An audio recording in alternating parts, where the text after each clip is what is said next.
เศรษฐกิจสปป.ลาว2026มีหลายอย่างที่ท้าทายทดสอบรวมถึงกำลังแรงงาน จากสภาพความบ่แน่นอนของสากลโดยเฉพาะปัญหาสงครามความขัดแย้งในตะวันออกกลางและความขัดแย้งด้านการค้าบทประเมินเศรษฐกิจมหาภาคของสปป.ลาวประจำปี 2025และท่าเอียง 2026ของสถาบันค้นคว้าเศรษฐกิจมหาภาคที่เผยแพร่ในอาทิตย์ผ่านมาสรุปว่าสภาพเศรษฐกิจมหาภาคของสปป.ลาวประจำปี 2025สืบต่อมีท่าเอียงดีขึ้นและขยายตัวในระดับ 4.8 ส่วนห้อยซึ่งสูงกว่าปีผ่านมาพร้อมทั้งยังบรรลุได้ตามแผนการที่วางไว้ในนั้น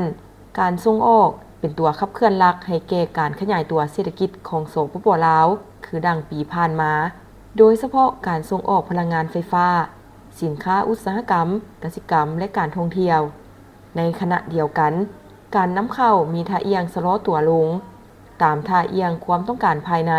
จากการปฏิบัตินโยบายรัดกุมทางด้านการเงินตราของรัฐบาลพร้อมเดียวกันนั้นสภาพเศรษฐกิจมหาภาคมีเสถียรภาพดีขึ้นซึ่งสังเกตได้จากอัตราเงินเฟ้อที่ค่อยเริ่มชะลอตัวลง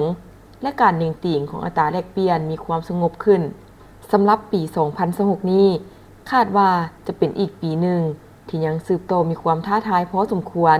จากสภาพความบ่แน่นอนของสากลโดยเฉพาะปัญหาสงครามความขัดแย้งในตะวันออกกลางและความขัดแย้งด้านการค้าซึ่งจะสืบต่อส่งผลกระทบต่อเศรษฐกิจโลกต้องสู้การผลิตเสบียงอาหารและพลังงานโดยเฉพาะราคาน้ำมันในตลาดโลกเฮ็ดให้ราคาน้ำมันภายในประเทศเพิ่มขึ้นสูงและการสนองบ่ทวงทันกับความต้องการฉะนั้นคาดว่าเศรษฐกิจมหาภาคของสปป.ลาวหลีกเลี่ยงบ่ได้ที่จะได้ผลกระทบจากอัตราเงินเฟ้อที่สูงขึ้นการเติบโตของเศรษฐกิจโลกและภาคพื้นที่ชะลอตัวลงอัตราแลกเปลี่ยนการขาดแคลนแรงงานภายในประเทศ